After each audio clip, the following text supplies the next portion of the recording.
are starting on volume 5. This is the copy I have.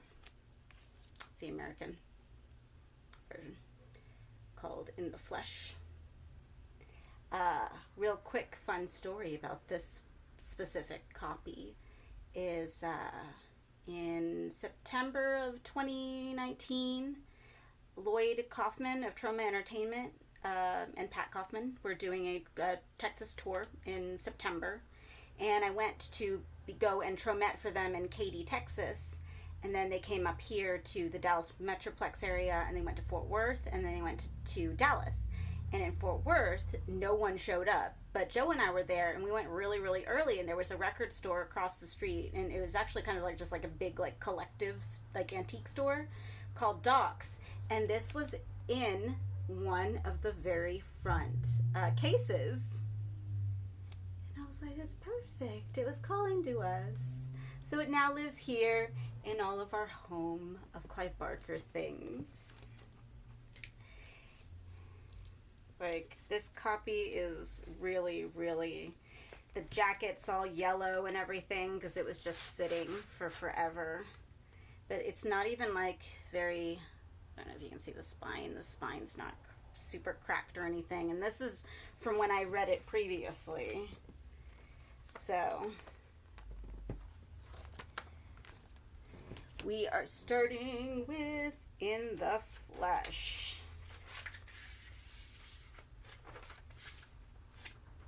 This one's a bit long, just as a heads up.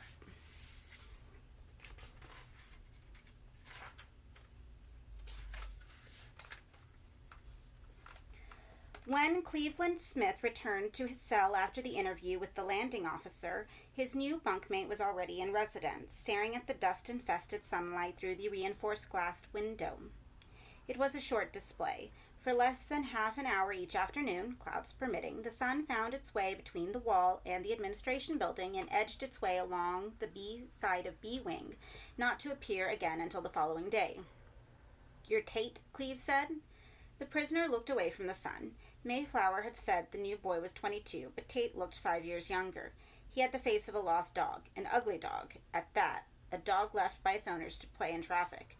Eyes too wide, mouth too soft, arms too slender, a born victim. Cleve was irritated to have been encumbered with the boy. Tate was dead weight, and Cleve had no energies to expend on the boy's protection, despite Mayflower's pep talk about extending a welcoming hand. "Yes," the dog replied. "William."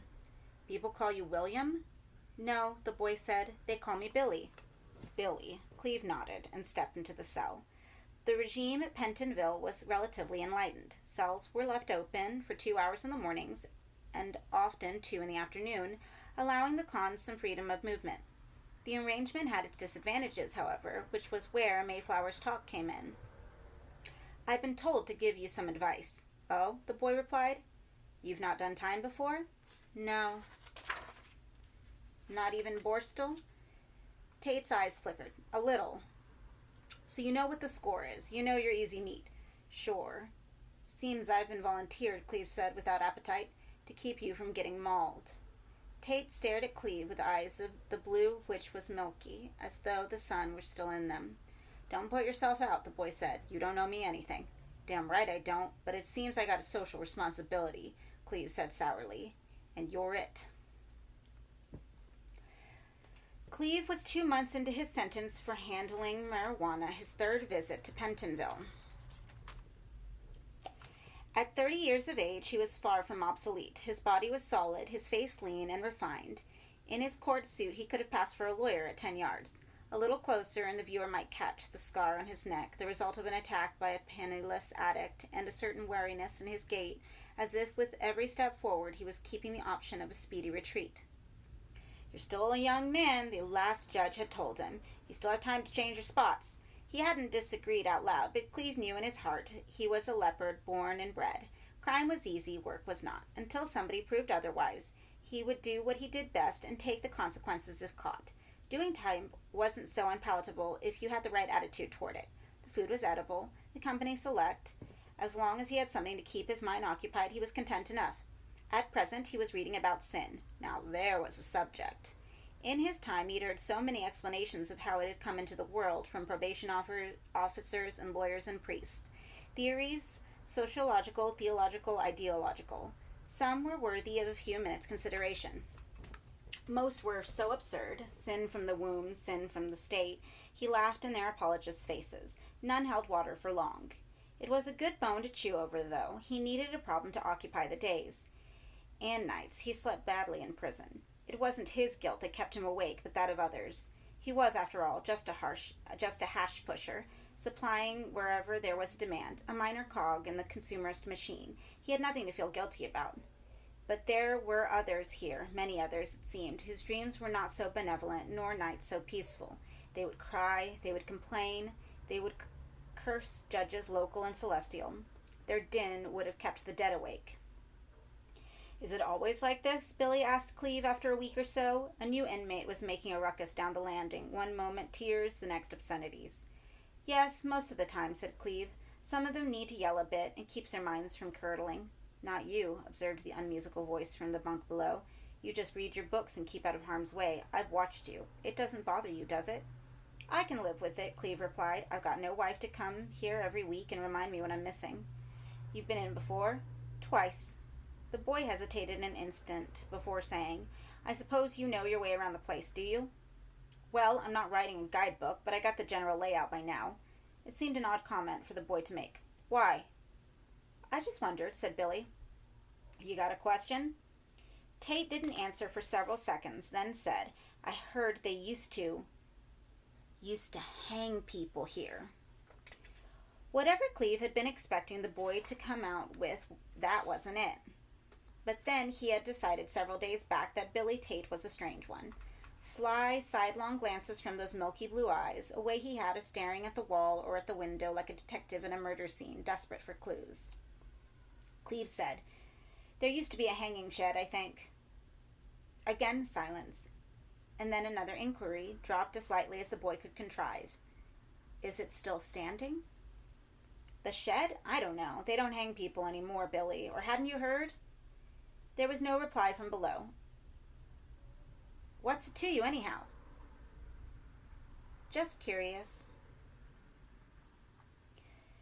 Billy was right. Curious he was. So odd with his vacant stares and his solitary manner that most of the men kept clear of him. Only Lowell took any interest in him, and his motives for that were unequivocal.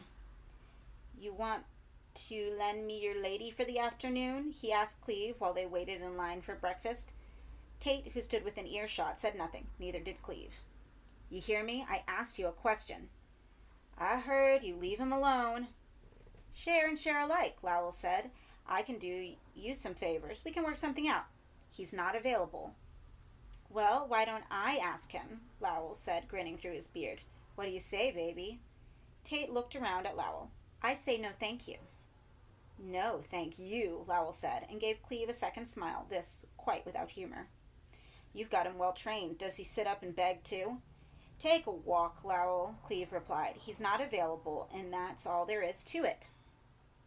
You can't keep your eyes on him every minute of the day, Lowell pointed out. Sooner or later, he's going to have to stand on his own 2 feet, unless he's better kneeling. The innuendo won a guffaw from Lowell's cellmate, Naylor. Neither were men Clive would have willingly faced in a free-for-all, but his skills as a bluffer were honed razor-sharp, and he used them now. You don't want to trouble yourself, he told Lowell. You can only cover so many scars with a beard. Lowell looked at Clive, all humor fled. He clearly couldn't distinguish the truth from bluff, and equally clearly wasn't willing to put his neck on the line. Just don't look the other way, he said, and said no more.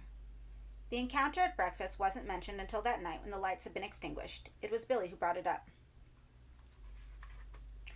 You shouldn't have done that, he said. Lowell's a bad bastard. I've heard the talk.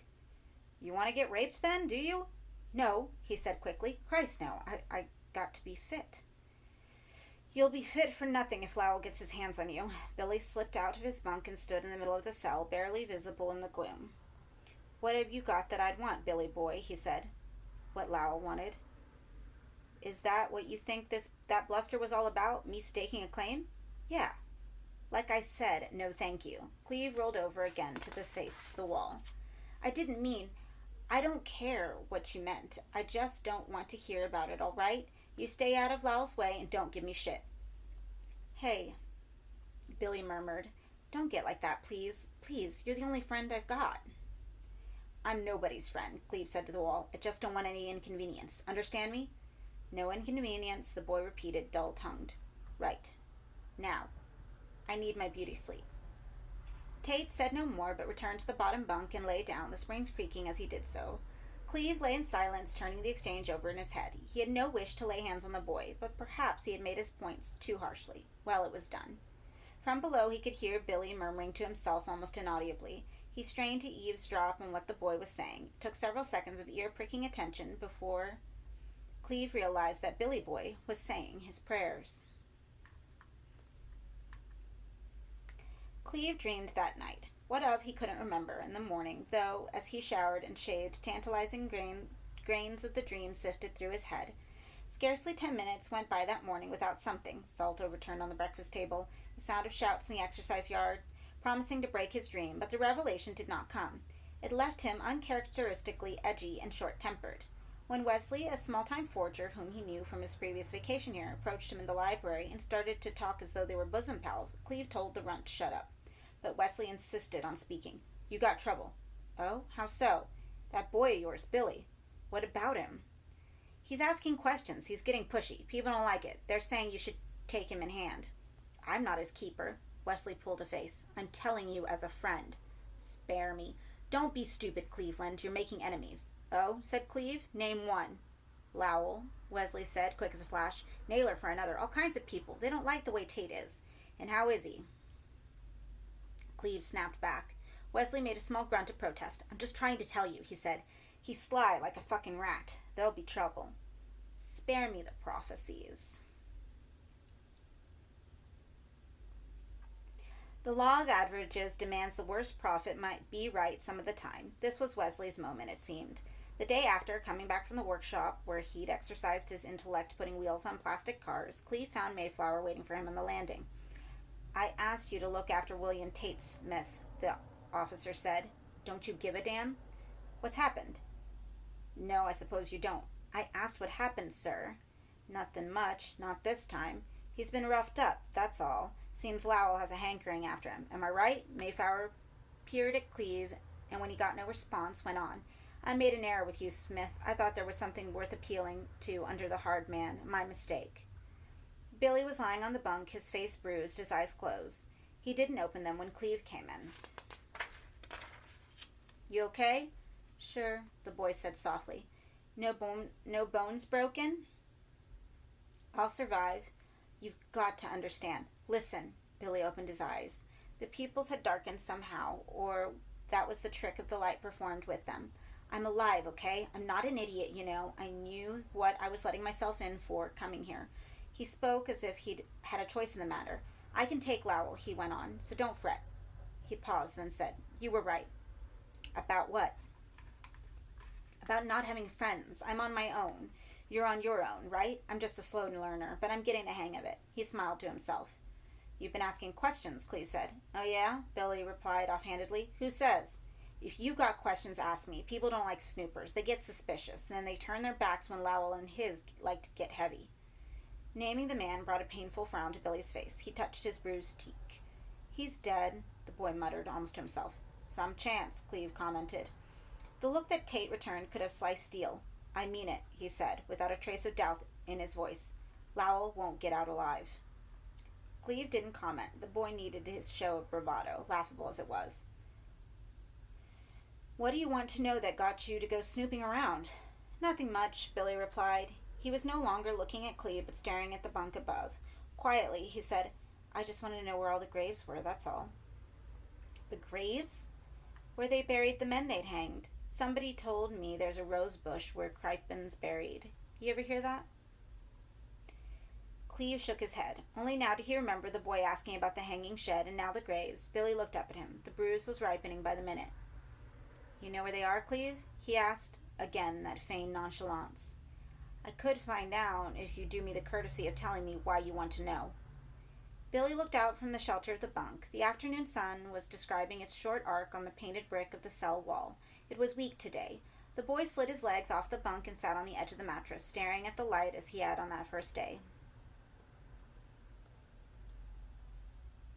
My grandfather. That is, my mother's father, was hanged here, he said, his voice raw. In 1937, Edgar St. Clair Tate. I thought you said your mother's father? I took his name. I didn't want my father's name. I never belonged to him. Nobody belongs to anybody, Cleve replied. You're your own man. But that's not true, Billy said with a tiny shrug, still staring at the light on the wall. His certainty was immovable. The gentility with which he spoke did not undercut the authority of the statement. I belong to my grandfather. I always have. You weren't even born when he... That doesn't matter. Coming and going, that's nothing. Coming and going. Cleve puzzled. Did Tate mean life and death? He had no chance to ask. Billy was talking again. The same subdued but insistent flow. He was guilty, of course. Not the way they thought he was, but guilty. He knew what he was and what he was capable of. That's guilt, isn't it? He killed 4 people, or at least that's what they hanged him for. You mean he killed more? Billy made another small shrug. Numbers didn't matter, apparently. But nobody came to see where they'd laid him to rest. That's not right, is it? They don't care, I suppose. All the family were glad he was gone, probably. Thought he was wrong in the head from the beginning. But he wasn't. I know he wasn't. I've got his hands and his eyes. So Mama said, she told me about him, you see, just before she died. Told me things she'd never told anybody, and only told me because of my eyes.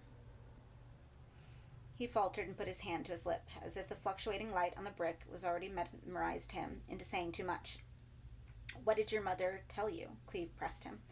Billy seemed to weigh up alternative responses before offering one. Just that he and I were alike in some ways, he said. Crazy, you mean? Cleve said, only half joking. Something like that, Billy replied, eyes still on the wall. He sighed, then allowed himself a further confession. That's why I came here, so my grandfather would know he hadn't been forgotten. Came here, said Cleve. What are you talking about? You were caught and sentenced. You had no choice. The light on the wall was extinguished as a cloud passed over the sun. Billy looked up at Cleve. The light was there in his eyes. I committed a crime to get here, the boy replied. It was a deliberate act. Cleve shook his head. The claim was preposterous. I've tried before. Twice. It's taken time. But I got here, didn't I? Don't take me for a fool, Billy, Cleve warned. I don't, the other replied. He stood up.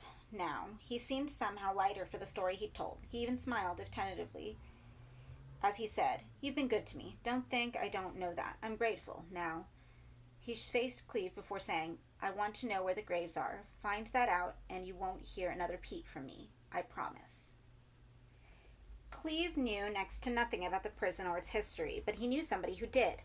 There was a man by the name of Bishop, so familiar with the inmates that his name had acquired the definite article, who was often at the workshop at the same time as Cleve. Okay. Cleve knew next to nothing about the prison or its history, but he knew somebody who did.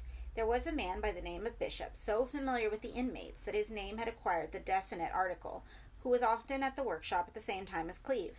The bishop had been in and out of prison for much of his 40-odd years, mostly for misdemeanors, and, with all the fatalism of a one-legged man who makes a life study of monopedia, had become an expert on prisons and the penal system. Little of his information came from books. He had gleaned the bulk of his knowledge from old lags and screws who wanted to talk the hours away, and by degrees he had turned himself into a walking encyclopedia on crime and punishment. He had made it his trade, and he sold his carefully accrued knowledge by the sentence, sometimes as a geographical information to the would-be escapee, sometimes as prison mythology to the godless Khan in search of a local divinity. Now Cleve sought him out and laid down his payment in tobacco and IOUs. What can I do for you? The bishop asked. He was heavy, but not unhealthily so. The needle-thin cigarettes he was perpetually rolling and smoking were dwarfed by his butcher's fingers, stained sepia by nicotine. I want to know about the hangings here. The bishop smiled. Such good stories, he said, and began to tell. On the plain details, Billy had been substantially correct. There had been hangings in Pentonville up until the middle of the century, but the shed had long since been demolished. On the spot now stood the probation office and B wing. As to the story of Crippen's roses, there was a truth in that, too. In front of a hut on the grounds, which, the bishop informed Cleve, was a store for gardening equipment, with a small patch of grass, in the center of which a bush flourished, planted, and, at this point, the bishop confessed that he would not tell fact from fiction, in the memory of Dr. Crippen, hanged in 1910. That's where the graves are? Cleve asked. No, no, the bishop said, reducing half of one of his skinny cigarettes to ash with a single inhalation. The graves are alongside the wall to the left of the hut. There's a long lawn. You must have seen it. No stones? Absolutely not. The plots have always been left unmarked. Only the governor knows who's buried where, and he's probably lost the plans. The bishop ferreted for his tobacco tin in the breast pocket of his prison issue shirt and began to roll another cigarette with such familiarity he scarcely glanced down at what he was doing. Nobody's allowed to come and mourn, you see. Out of sight, out of mind. That's the idea. Of course, that's not the way it works, is it? People forget prime ministers, but they remember murderers. You walk on that lawn, and just 6 feet under are some of the most notorious men who ever graced this green and pleasant land, and not even a cross to mark the spot. Criminal, isn't it? Do you know who's buried there? Some very wicked gentlemen, the bishop replied, as if fondly admonishing them for their mischief-mongering. You heard of a man called Edgar Tate?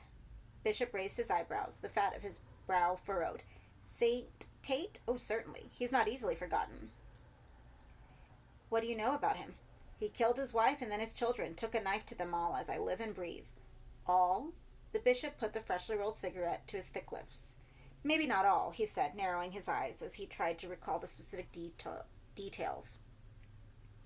Maybe one of them survived. I think perhaps a daughter? He shrugged dismissively. I'm not very good at remembering the victims, but then who is? He fixed his bland gaze on Clive. Why are you so interested in Tate? He was hanged before the war. 1937. He'll be well gone, eh? The bishop raised a cautionary forefinger. Not so, he said. You see, the land this prison is built upon has special properties. Bodies buried here don't rot the way they do elsewhere. Clive shot the bishop an incredulous glance. It's true, the fat man protested mildly. I have it on unimpeachable authority. Take it from me, whenever they've had to exhume a body from the plot, it's always been found in almost perfect condition. He paused to light his cigarette and drew upon it, exhaling the smoke through his mouth with his next words. When the end of the world is upon us, the good men of Marylebone and Camden Town will rise up as rotten bone, but the wicked, they'll dance to judgment as fresh as the day they dropped. Imagine that. This perverse notion clearly delighted him. His pudgy face puckered and dimpled with pleasure at it. Ah, he mused, and who'll be calling who corrupt on that fine morning? Clive never worked out precisely how Billy talked his way onto the gardening detail, but he managed it. Perhaps he had appealed directly to Mayflower, who persuaded his superiors that the boy could be trusted out in the fresh air. However, he worked the maneuver in the middle of the week following Clive's discovery of the grave's whereabouts. Billy was out in the cold April morning cutting grass. What happened that day filtered back down the grapevine around recreation time. Clive had the story from 3 independent sources, none of whom had been on the spot.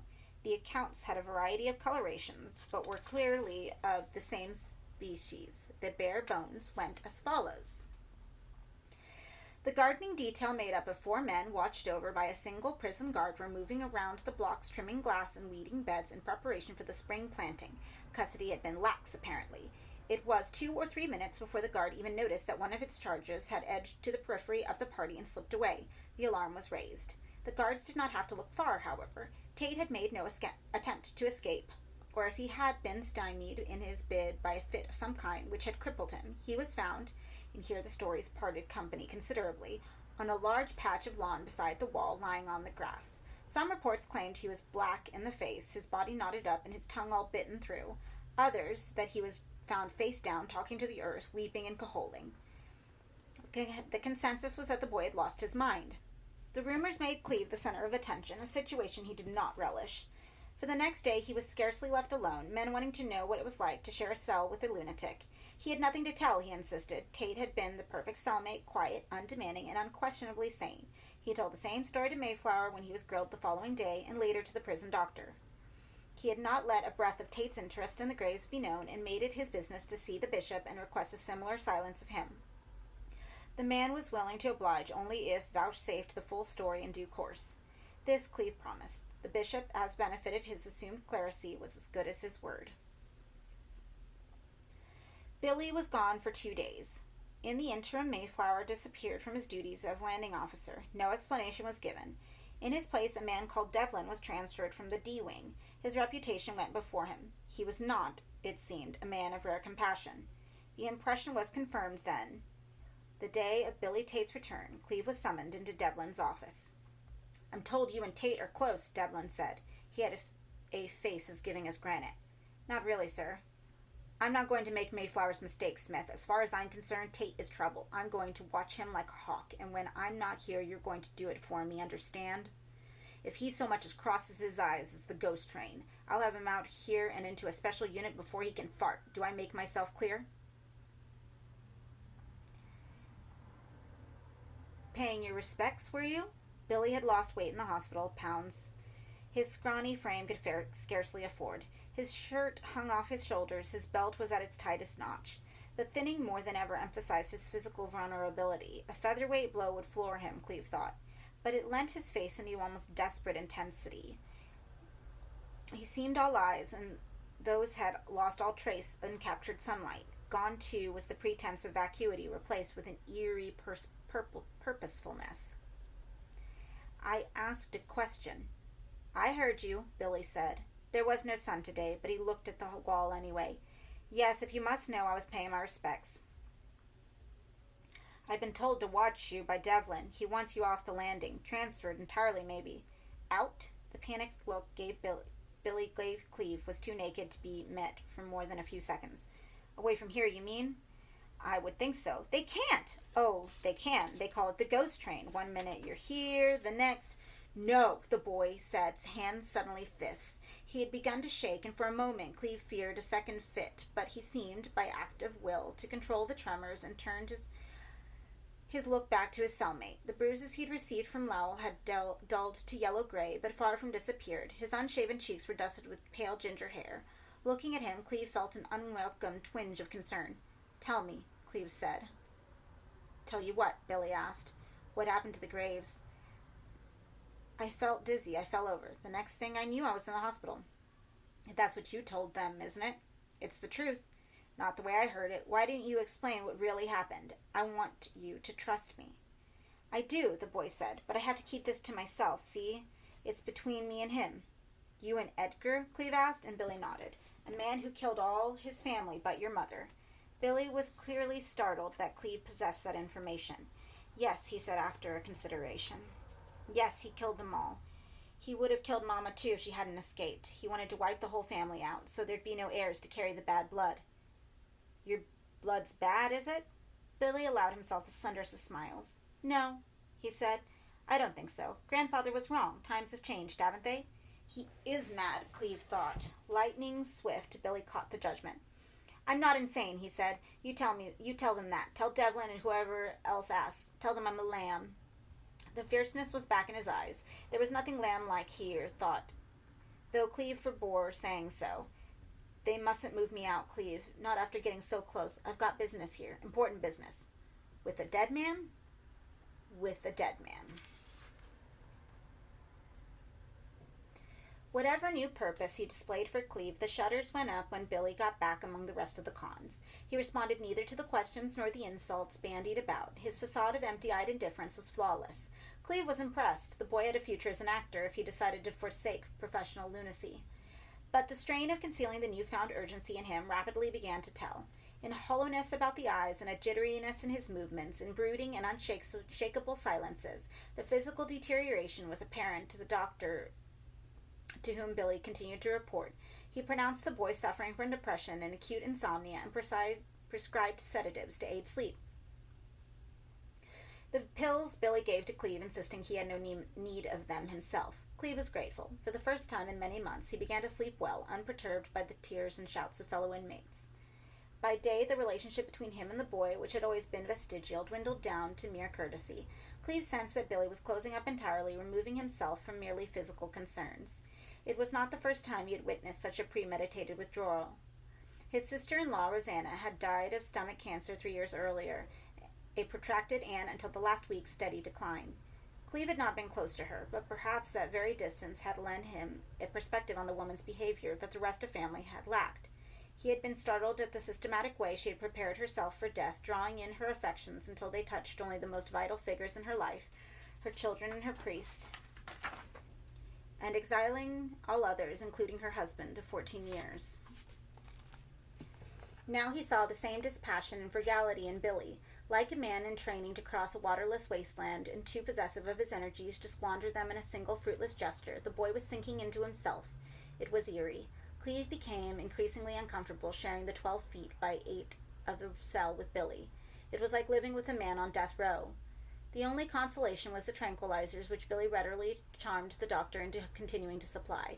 They guaranteed Cleve's sleep that was restful, and for several days, at least, dreamless. And then he dreamed the city. Not the city at first. First, the desert.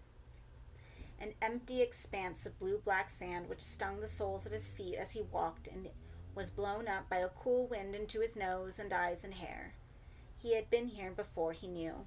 His dream self recognized the vista of barren dunes with neither tree nor habitation to break the monotony. But on previous visits he had come with guides, or such was his half-formed belief. Now he was alone, and the clouds above his head were heavy and slate gray, promising no sun.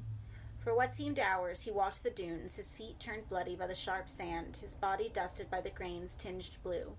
And exhaustion came close to defeating him. He saw ruins and approached them. It was no oasis. There was nothing in those empty streets of health or sustenance, no fruitful trees nor sparkling fountains. The city was a conglomeration of houses, or parts of some, sometimes entire floors, sometimes single rooms, thrown down side by side in parodies of urban order. The styles were a hopeless mishmash, fine Georgian establishments standing beside mean tenement buildings with rooms burned out, a house plucked from a terraced row, perfect down to the glazed dog in the windowsill, back to back with a penthouse suite. All were scarred by a rough removal from their context. Walls were cracked, offering sly glimpses into private interiors, staircases beetled cloudward without destination, doors flapped open and closed in the wind, letting on to nowhere. There was life here, Cleve knew. Not just the lizards, rats, and butterflies, albinos all, that fluttered and skipped in front of him as he walked the forsaken streets, but human life. He sensed that every step he took he was watched over, though he saw no sign of human presence, not on his first visit at least. On the second, his dream self forsook the trudge across the wilderness and was delivered directly into the necropolis, his feet easily tutored, following the same route as he had on his first visit. The constant wind was stronger tonight. It caught the lace curtains in his window and a tinkling Chinese trinket hanging in that. It carried voices, too, horrid and outlandish sounds that came from some distant place far beyond the city. Hearing that whirring and whittering as of insane children, he was grateful for the streets and the rooms, for their familiarity, if not for any comfort they might offer. He had no desire to step into those interiors, voices or not. He did not want to discover what marked out these snatches of architecture, that they should have been ripped from their roots and flung down in this whining desolation. Yet once he had visited the site, his sleeping mind went back there, night upon night, always walking, bloody-footed, seeing only the lizards and the rats and the butterflies, and the black sand on each threshold, blowing into rooms and hallways that never changed from visit to visit, that seemed, from what he could glimpse between the curtains or through a shattered wall, to have been fixed somehow at some pivotal moment, with a meal left uneaten on a table set for three, the capon uncarved, the sauces steaming, or a shower left running in a bathroom in which the lamp perpetually swung, and in a room that might have been a lawyer's study, a lapdog, or else a wig worn off and flung to the floor, lying discarded on a fine carpet whose intricacies were half devoured by sand. Only once did he see another human being in the city, and that was Billy. It happened strangely. One night, as he dreamed the streets, he half stirred from sleep. Billy was awake and standing in the middle of the cell, staring up at the light through the window. It was not moonlight, but the boy bathed in it as if it were. His face was turned up to the window, mouth open and eyes closed. Cleve barely had time to register the trance the boy seemed to be in before the tranquilizers drew him back into his dream. He took a fragment of reality with him, however, folding the boy into his sleeping vision. When he reached the city again, there was Billy Tate standing on the street, his face turned up to the lowering clouds, his mouth open, his eyes closed. The image lingered only a moment. The next, the boy was away, his heels kicking up black fans of sand. Cleve called after him. Billy ran on, however, heedless, and with that inexplicable foreknowledge that dreams bring, Cleve knew where the boy was going. Off to the edge of the city, where the houses petered out and the desert began. Off to meet some friend coming in on that terrible wind, perhaps. Nothing would induce him into pursuit, yet he didn't want to lose contact with the one fellow human he might have seen in those destitute streets. He called Billy's name again, more loudly. This time he felt a hand on his arm, and it started up in terror to find himself being jostled awake in his cell. "It's all right," Billy said. "You're dreaming." Cleve tried to shake the city out of his head, but for several perilous seconds the dream bled into the waking world, and looking down at the boy, he saw Billy's hair lifted by a wind that could not belong in the confines of the cell. "You're dreaming," Billy said again. "Wake up." Shuddering, Cleve sat fully up on his bunk. The city was receding, was almost gone, but before he lost sight of it entirely, he felt the indisputable conviction that Billy knew what he was waking Cleve from, that they had been together for a few fragile moments. "You know, don't you?" he accused the pallid face at his side. The boy looked bewildered. "What are you talking about?" Cleve shook his head. The suspicion became more incredible with each step he took from sleep. Even so, when he looked down at Billy's bony hand, which still clung to his arm, he half expected to see flecks of that obsidian grit beneath his fingernails. There was only dirt. The doubts lingered, however, long after reason should have bullied them into surrender. Cleve found himself watching the boy more closely from that night on, waiting for some slip of tongue or eye which would reveal the nature of his game.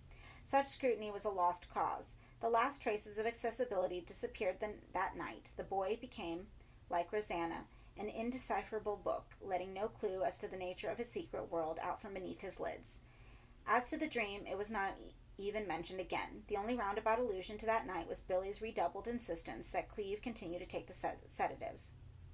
"You need your sleep," he said, after coming back from the infirmary with a further supply. "Take them." "You need sleep too," Cleve replied, curious to see how far the boy would push the issue. "I don't need the stuff anymore." "But you do," Billy insisted, proffering the vial of capsules. "You know how bad the noise is." "Someone said they're addictive," Cleve replied, not taking the pills. "I'll do without." "No," said Billy, and now Cleve sensed a level of insistence which confirmed his deepest suspicions. The boy wanted him drugged, and had all along. "I sleep like a babe," Billy said. "Please take them. They'll only be wasted otherwise." Cleve shrugged. "If you're sure," he said, content fears confirmed, to make a show of relenting. "I'm sure. Then thanks." He took the vial. Billy beamed. With that smile, in a sense, the bad times really began. That night, Cleve answered the boy's performance with one of his own, appearing to take the tranquilizers as he usually did, but failing to swallow them. Once lying in his bunk, face to the wall, he slipped them from his mouth and under his pillow. Then he pretended to sleep. Prison days both began and finished early. By 8:45 or 9, most of the cells in the 4 wings were in darkness.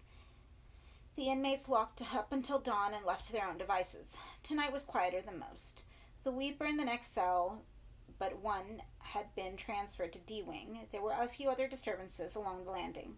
Even without the pill, Cleve felt sleep tempting him. From the bunk below, he heard practically no sound except for the occasional sigh.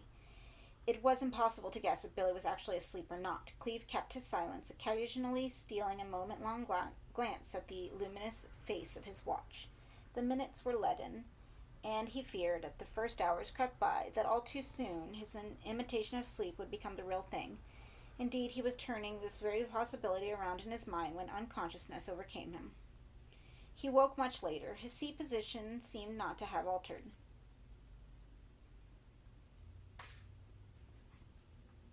The wall was in front of him, and the peeled paint like a dim map of some nameless territory. It took him a minute or two to orient himself. There was no sound from the bunk below.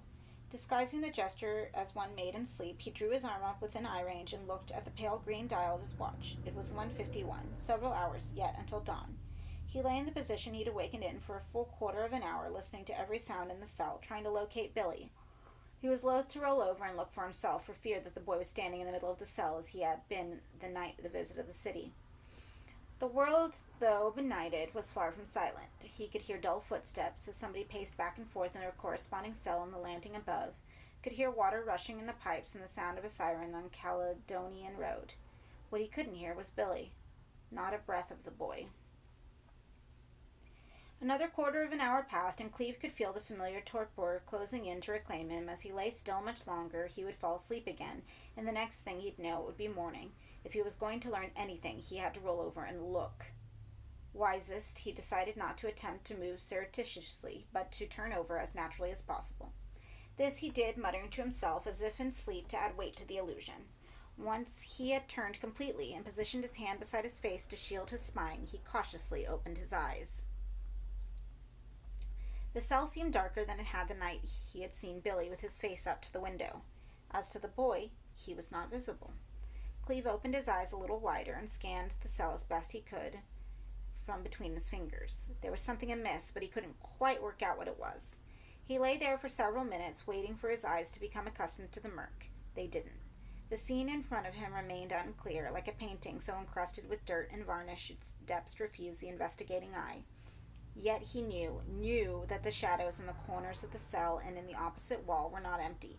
He wanted to end the anticipation that was making his heart thump, wanted to raise his head from the pebble-filled window and call Billy out of hiding. But good sense counseled otherwise. Instead, he lay still and sweated and watched. And now he began to realize what was wrong with the scene before him.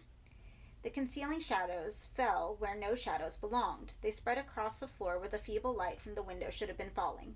Somehow, between the window and the wall, the light that had been choked and devoured. Cleve closed his eyes to give his befuddled mind a chance to rationalize and reject this conclusion.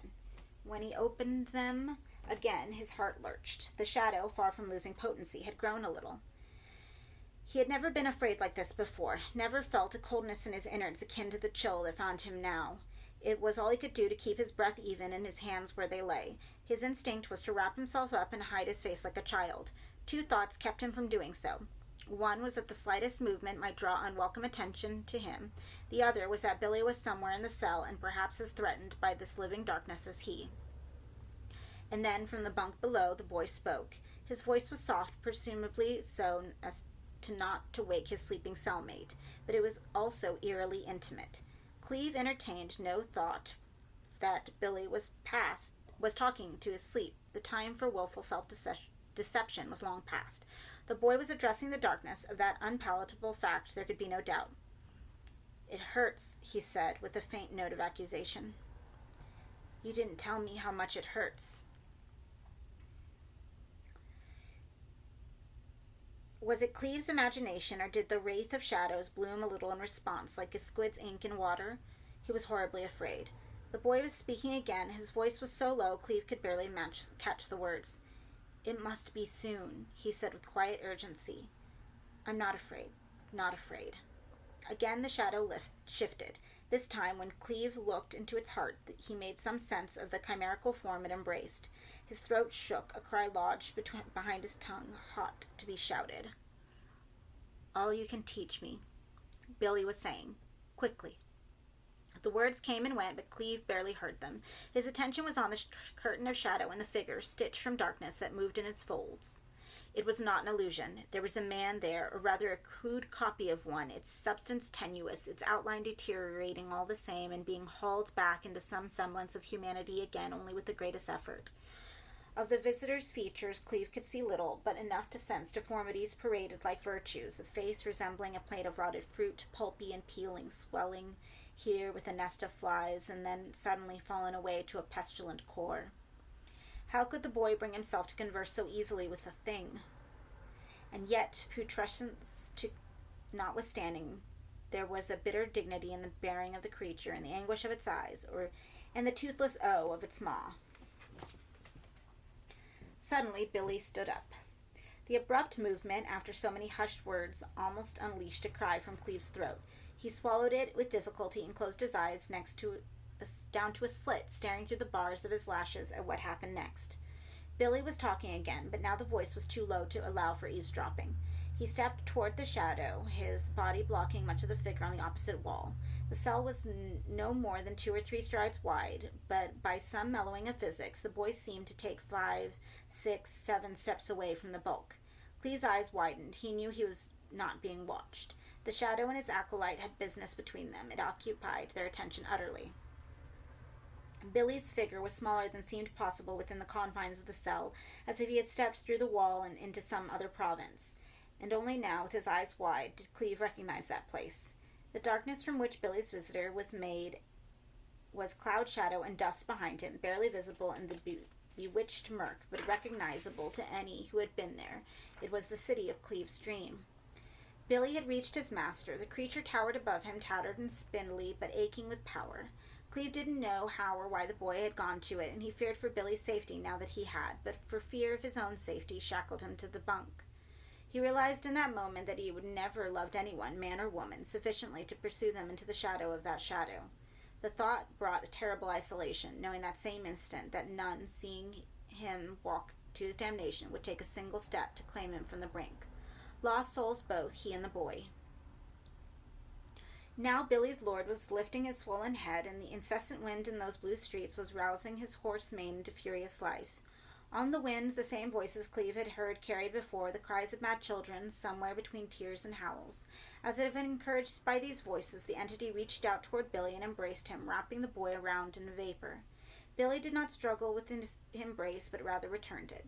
Cleve, unable to watch this horrid intimacy, closed his eyes against it, and when, seconds, minutes, later, he opened them again, the encounter seemed to be over.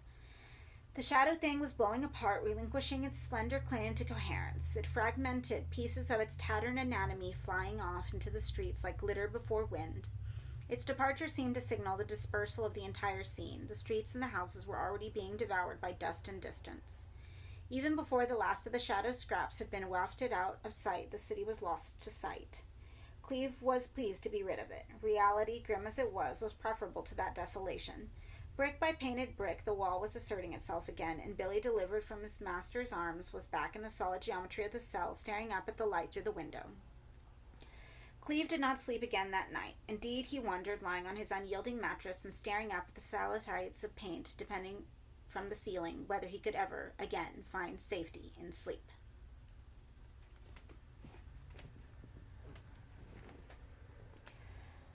Sunlight was a showman. It threw its brightness down with such flamboyance, eager as any tinsel merchant to dazzle and distract.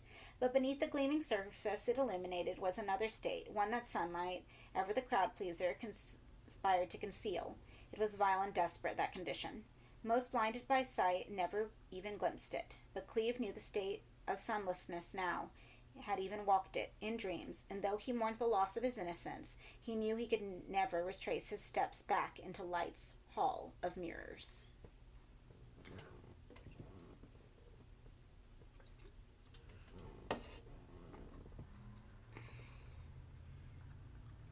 He tried his damnedest to keep this change from Billy. The last thing he wanted was for the boy to suspect his eavesdropping, but concealment was well nigh impossible. Though the following day Cleve made every show of normality he could contrive, he could not quite cover his unease. It slipped out without his being able to control it, like sweat from his pores, and the boy knew, no doubt of it. He knew. Nor was he slow to give voice to his suspicion. When, following the afternoon's workshop, they returned to their cell, Billy was quick to come to the point. "What's wrong with you today?" Cleve busied himself with remaking his bed, afraid even to glance at Billy. "Nothing's wrong," he said. "I don't feel particularly well, that's all." "You have a bad night?" the boy inquired. Cleve could feel Billy's eyes boring into his back. "No," he said, pacing his denial so that it didn't come too quickly. "I took your pills, like always." "Good." The exchange faltered, and Cleve was allowed to finish his bed-making in silence. The business could only be extended so long, however. When he turned from the bunk, job done, he found Billy sitting at the small table with one of Cleve's books open in his lap. He casually flicked through the volume. All sign of his previous suspicion vanished. Cleve knew better than to trust the mere appearances, however. "Why do you read these things?" the boy asked. "Passes the time," Cleve replied, undoing all his labors by clambering up on the top bunk and stretching out there. "No, I don't mean why do you read books. I mean why read these books. All this stuff about sin." Cleve only half heard the question. Lying here on the bunk reminded him all too acutely of how the night had been, reminded him too of that darkness that was even now crawling up the side of the world again. At that thought his stomach seemed to aspire in his throat. "Did you hear me?" the boy asked. Cleve murmured that he had. "Well, why then? Why the books about damnation and all?" "Nobody else takes them out of the library," Cleve replied, having difficulty shaping thoughts to speak when the others unspoken were so much more demanding. "You don't believe in it, then?" "No," he replied. "No, I don't believe a word of it." The boy kept his silence for a while.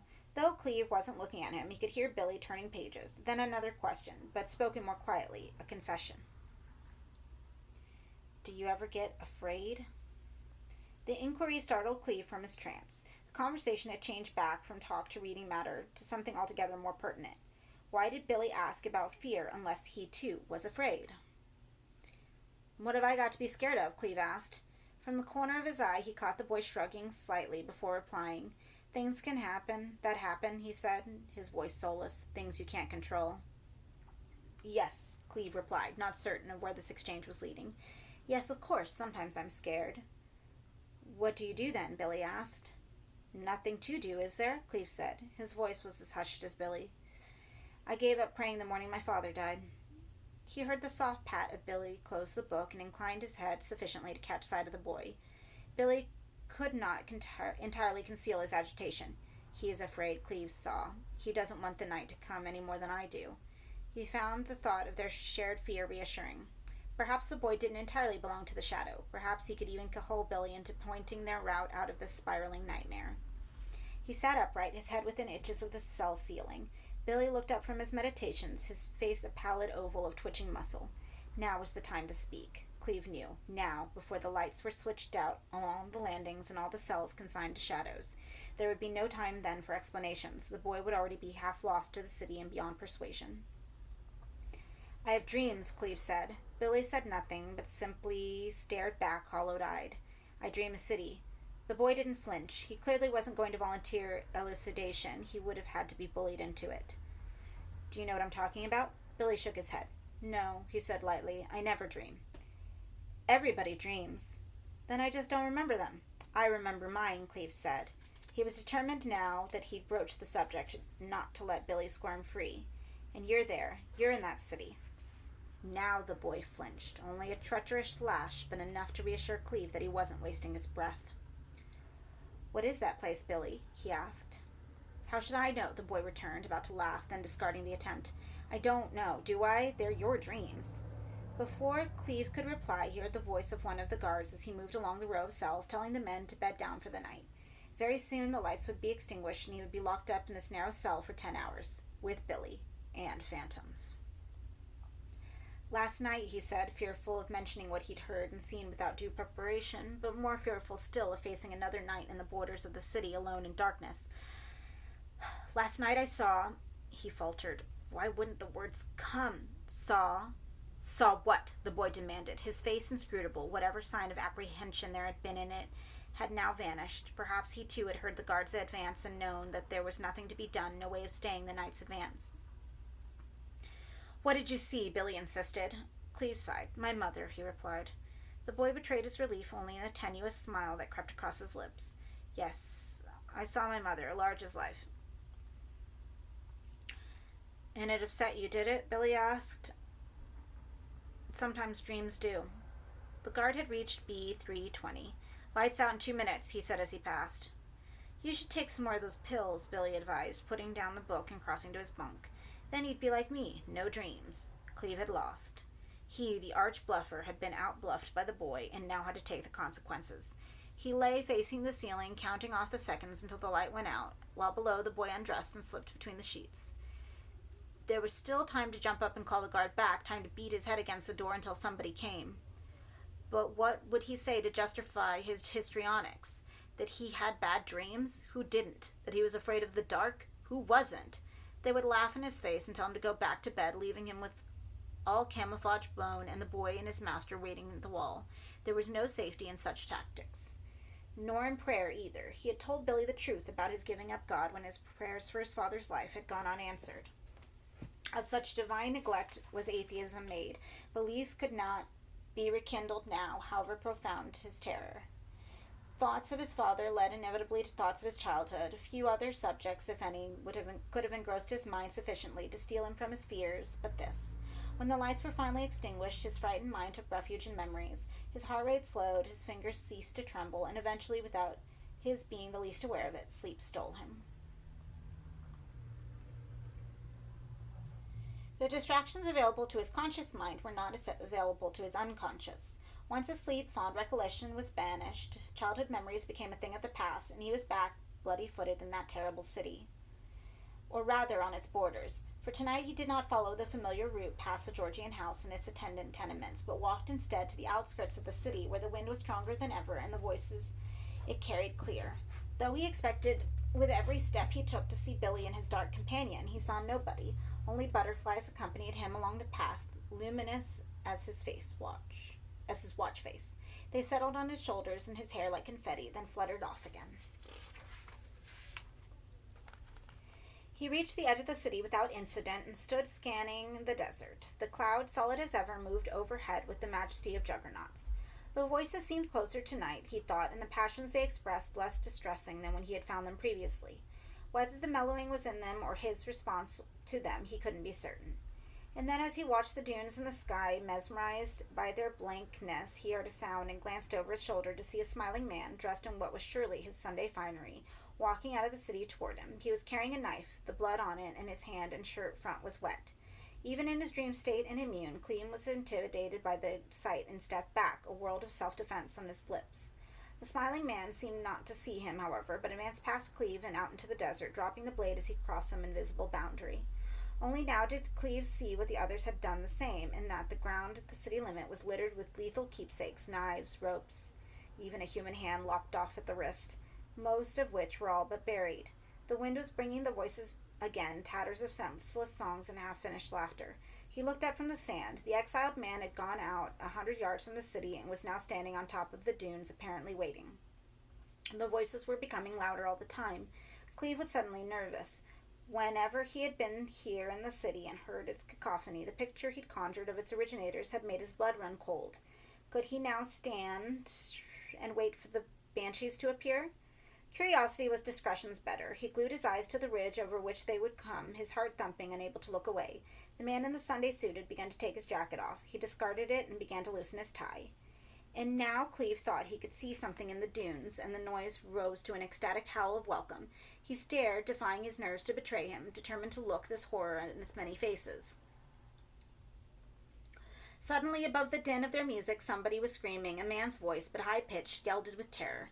It did not come from here in the dream city, but from that other fiction he occupied, the name of which he couldn't quite remember. He pressed his attention back to the dunes, determined not to be denied the sight of the reunion about to take place in front of him. The scream in that nameless elsewhere mounted to a throat-breaking height and stopped, but now an alarm bell was ringing in its place, more insistent than ever. Cleve could feel his dream slipping. "No," he murmured. "Let me see."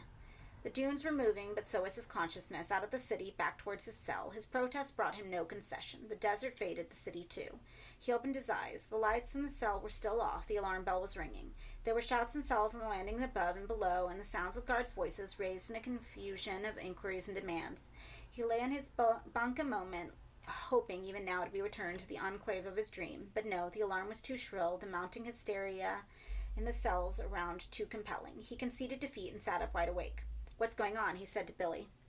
The boy was not standing in his place by the wall, asleep for once, despite the din. "Billy?" Cleve leaned over the edge of his bunk and peered into the space below. It was empty. The sheets and blankets had been thrown back. Cleve jumped down from his bunk. The entire contents of the cell could be taken at 2 glances. There was nowhere to hide. The boy was not to be seen.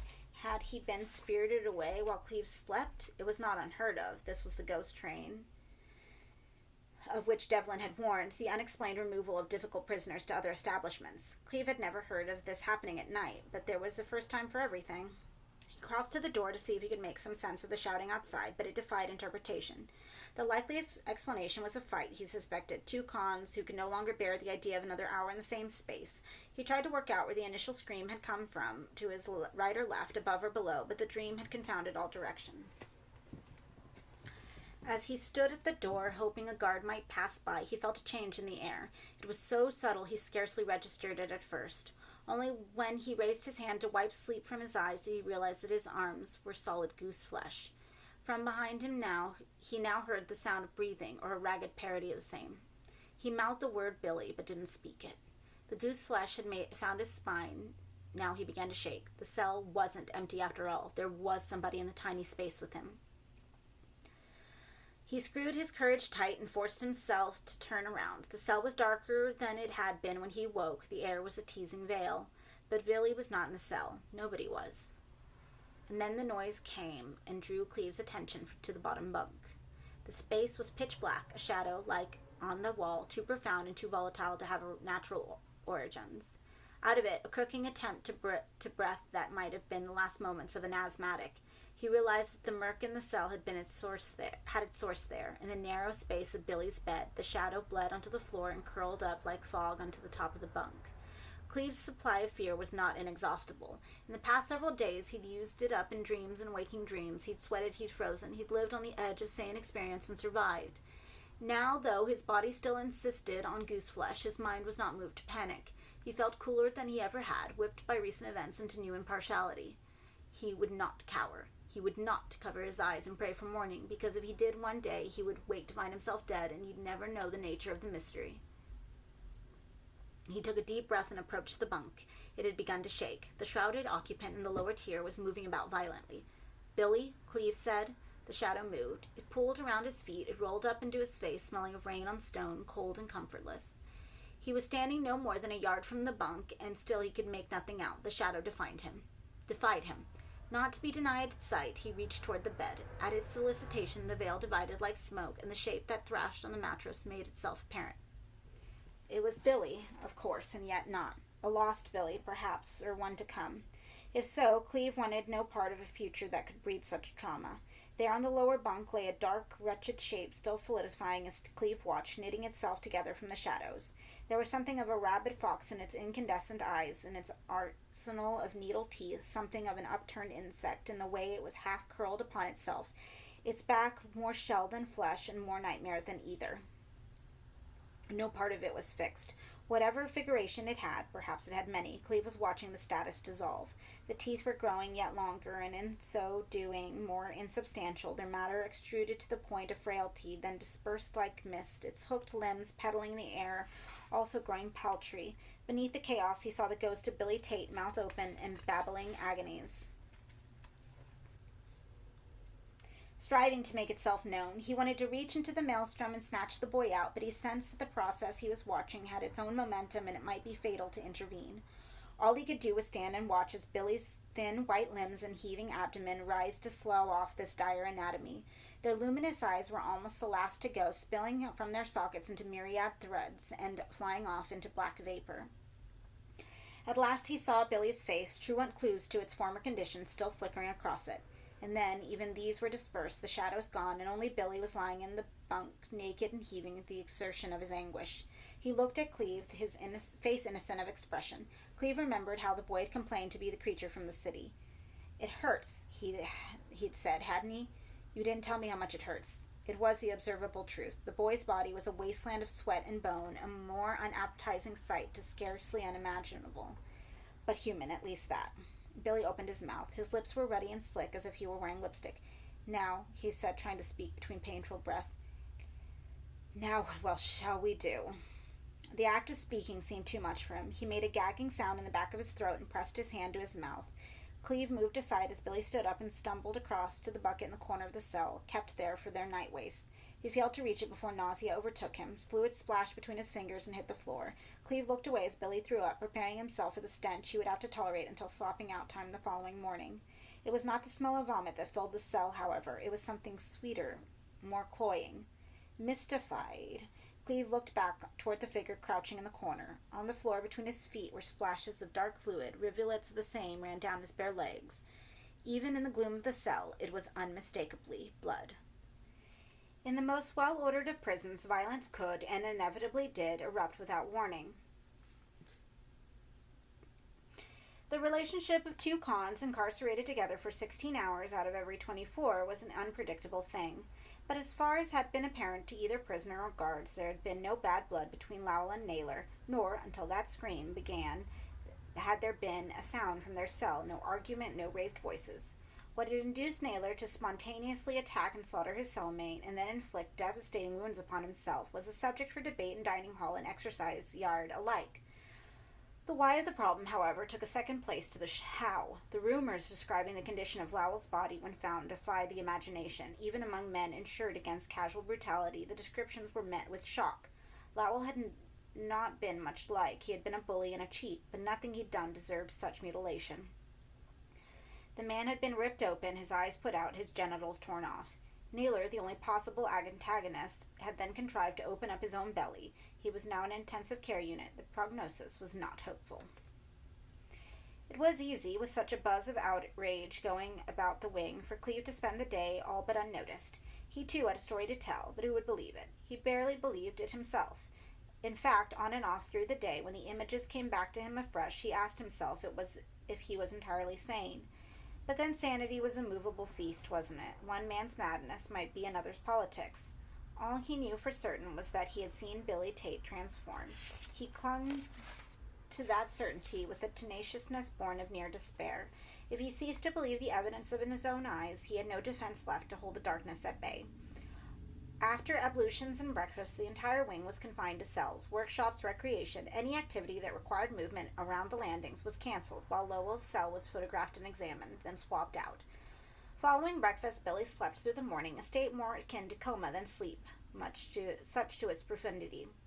When he awoke for lunch, he was brighter and more outgoing than Cleve had seen him in weeks. There was no sign beneath the vacuous chatter that he knew what had happened the previous night. In the afternoon, Cleve faced him with the truth. "You killed Lowell," he said. There was no point in trying to pretend ignorance any longer. If the boy didn't remember now what he'd done, he would surely recall in time. And with that memory, how long before he remembered that Cleve had watched him transform? Better confess it now. "I saw you," Cleve said. "I saw you change." Billy didn't seem much disturbed by these revelations. "Yes," he said. "I killed Lowell. Do you blame me?" The question, begging 100 others, was put lightly, as a matter of mild interest, no more. "What happened to you?" Cleve said. "I saw you. There." He pointed, appalled at the memory at the lower bunk. "You weren't human." "I didn't mean you to see," the boy replied. "I gave you the pills, didn't I? You shouldn't have spied." "And the night before," Cleve said. "I was awake then, too." The boy blinked like a bemused bird, head slightly cocked. "You really have been stupid," he said. "So stupid." "Whether I like it or not, I'm not out of this," Cleve said. "I have dreams." "Oh, yes." Now a frown marred the porcelain brow. "Yes, you dream the city, don't you?" "What is that place, Billy?" "I read somewhere, the dead have highways. You ever hear that?" "Well, they have cities, too." "The dead? You mean as some kind of ghost town?" "I never wanted you to become involved. You've been better to me than most here. But I told you I came to Pentonville to do business with Tate." "That's right." Cleve wanted to laugh what he was being told. A city of the dead only heaped nonsense upon nonsense, and yet his exasperated reason had not sniffed out one explanation more plausible. "My grandfather killed his children," Billy said, "because he didn't want to pass his condition to another generation. He learned late, you see. He didn't realize till he had a wife and children that he wasn't like most men. He was special. But he didn't want the skills he had been given, and he didn't want his children to survive with that same power in their blood. He would have killed himself and finished the job, but my mother escaped. Before he could find her and kill her, too, he was arrested. And hanged and buried." "Hanged and buried, but not lost. Nobody's lost, Cleve, not ever." "You came here to find him?" "More than find him. Make him help me. I knew from the age of 10 what I was capable of. Not quite consciously, but I had an inkling, and I was afraid. Of course I was afraid. It was a terrible mystery." "This mutation, you've always done it?" "No, only known I was capable of it. I came here to make my grandfather tutor me, make him show me how, even now." He looked down at his wasted arms. "With him teaching me, the pain is almost unbearable." "Why do it, then?" The boy looked at Cleve incredulously. To be not myself, to be smoke and shadow, to be something terrible." He seemed genuinely puzzled by Cleve's unwillingness. "Wouldn't you do the same?" Cleve shook his head. "What you became last night was repellent." Billy nodded. "That's what my grandfather thought. At his trial, he called himself an abomination. Not that they knew what he was talking about, of course, but that's what he said. He stood up and said, 'I am Satan's excrement.'" Billy smiled at the thought. "For God's sake, hang me and burn me." He's changed his mind since then. The century's getting old and stale. It needs new tribes." He looked at Cleve intently. "Don't be afraid," he said. "I won't hurt you unless you try to tell tales. You won't do that, will you?" "What would I say that would sound like sanity?" Cleve returned mildly. "No, I won't tell tales." "Good. And in a little while I'll be gone, and you'll be gone, and you can forget it." "I doubt it." "Even if the dreams will stop when I'm not here, you only share them because You have some mild talents as a sensitive. Trust me, there's nothing to be afraid of. The city? What about it? Where are its citizens? I never see anybody. Not that's. No, that's not quite true. I saw one, a man with a knife, going out into the desert. I can't help you. I go as a visitor myself. All I know is what my grandfather tells me, that it's a city occupied by dead souls. Whatever you've seen there, forget about it. You don't belong there. You're not dead yet.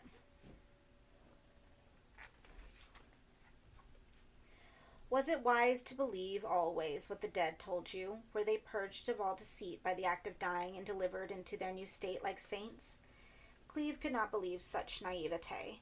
More likely they took their talents with them, good and bad, and used them as best they could. There would be shoemakers in paradise, wouldn't there? Foolish to think they'd forgotten how to sew leather. So perhaps Tate lied about the city. There was more to that place than Billy knew.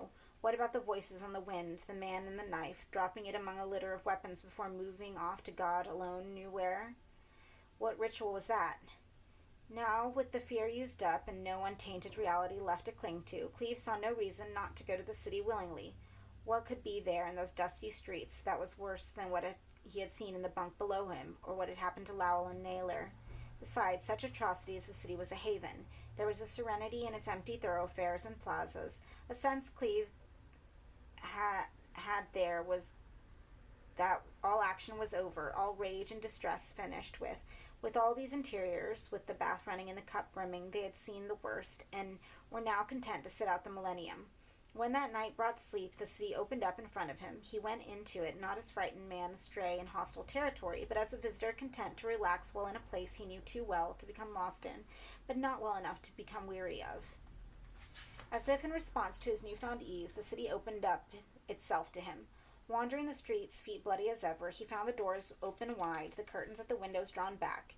He did not disparage the invitation they offered, but went to look more closely at the houses and tenements. On closer inspection, he found them not to be the paradigms of domestic calm he'd first taken them for. In each, he discovered some sign of violence recently done. In one, perhaps no more than an overturned chair or a mark on the floor where a heel had slid and a spot of blood. In others, the manifestations were more obvious. A hammer, its claw clotted, had been left on a table laid with newspapers. There was a room with its floorboards ripped up and black plastic parcels suspiciously slick laid beside the hole. In one, a mirror had been shattered. In another, a set of false teeth left beside a hearth in which a fire flared and spat. They were murder scenes, all of them. The victims had gone to other cities, perhaps, full of slaughtered children and murdered friends, leaving these tableaux fixed forever in the breathless moments that followed the crime. Cleve walked down the streets, that perfect voyeur, and peered into scene after scene, reconstructing in his mind's eyes the hours that had preceded the studied stillness of each room. Here a child had died, its cot was overturned. Here someone had been murdered in his bed, the pillow soaked with blood, the axe on the carpet. Was this damnation, then, the killers obliged to wait out some portion of eternity, or all of it, perhaps, in the room they had murdered in? Of all the malefactors themselves, he saw nothing, though logic implied that they must be close by. Was it that they had the power of invisibility to keep themselves from the prying eyes of toying dreamers like himself, or did a time in this nowhere transform them so they were no longer flesh and blood, but became part of their cell, a chair, a china doll? Then he remembered the man at the perimeter who'd come in his fine suit, bloody-handed, and walked out into the desert. He had not been invisible. "Where are you?" he said, standing on the threshold of a mean room with an open oven and utensils in the sink, water running on them. "Show yourself." A movement caught his eye, and he glanced across to the door. There was a man standing there. He had been there all along, Cleve realized, but so still and so perfectly a part of this room that he had not been visible until he moved his eyes and looked Cleve's way. He felt a twinge of unease, thinking that each room he had peered into had, most likely, contained one or more killers, each similarly camouflaged by stasis. The man, knowing he'd been seen, stepped out of hiding. He was in late middle age and had cut himself that morning as he shaved. "Who are you?" he said. "I've seen you before, walking by." He spoke softly and sadly. An unlikely killer, Cleve thought. "Just a visitor," he told the man. "There are no visitors here," he replied. "Only prospective citizens."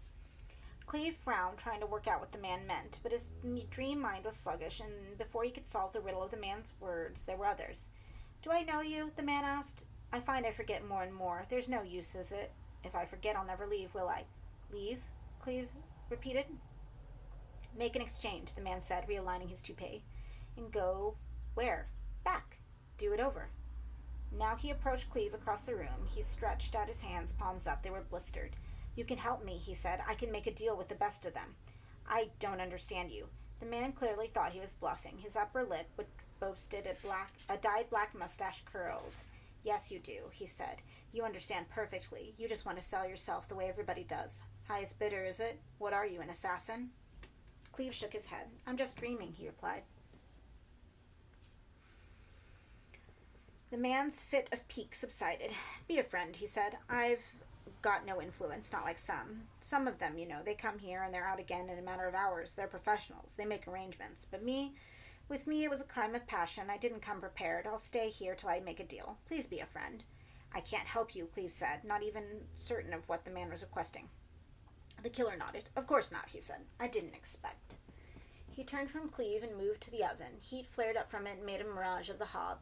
Casually, he put one of his blistered palms on the door and closed it. Almost as soon as he had done so, it creaked open again. Do you just know how appetizing it is? The smell of cooking flesh, he said as he returned to the oven door and attempted to close it a second time. Can anybody blame me? Really? Cleve left him to his ramblings. If there was a sense there, it was probably not worth his laboring over. The talk of exchanges and escape from the city, it defied Cleve's comprehension. He wandered on, tired now of peering into the houses. He'd seen all he wanted to see. Surely morning was close and the bell would ring in the landing. Perhaps he should even wake himself, he thought, and be done with his tour for the night. As the thought occurred, he saw the girl. She was no more than 6 or 7 years old, and she was standing on the next intersection. This was no killer, surely. He started toward her. She, either out of shyness or some less benign motive, turned to her right and ran off. Cleve followed. By the time he had reached the intersection, she was already a long way down the next street. Again he gave chase. As dreams would have such pursuits, the laws of physics did not pertain equally to pursuer and pursued. The girl seemed to move easily, while Cleve struggled against air as thick as treacle. He did not give up, however, but pressed on wherever the girl led. He was soon a good distance from any location he recognized in a warren of yards and alleyways, all, he supposed, scenes of bloodletting. Unlike the main thoroughfares, this ghetto contained few entire spaces, only snatches of geography, a grass verge more red than green, a piece of scaffolding with a noose depending on it, a pile of earth, and now simply a wall. The girl had led him into a cul-de-sac. She herself had disappeared, however, leaving him facing a plain brick wall, much weathered, with a narrow window in it. He approached. This was clearly what he'd been led to see. He peered through the reinforced glass, dirtied on his side by an accumulation of bird droppings, and found himself staring into one of the cells at Pentonville. His stomach flipped over. What kind of game was this, led out of a cell and into his dream city only to be led back into prison? But in a few seconds of study told him it was not his cell. It was Lowell and Naylor's. Theirs were the pictures taped on the gray bunk. Theirs the blood spread over floor and wall and bunk and door. This was another murder scene. My God Almighty, he murmured. Billy. He turned away from the wall. In the sand at his feet lizards were mating. The wind that found its way into its backwater brought butterflies. As he watched them dance, the bell rang in B-wing, and it was morning.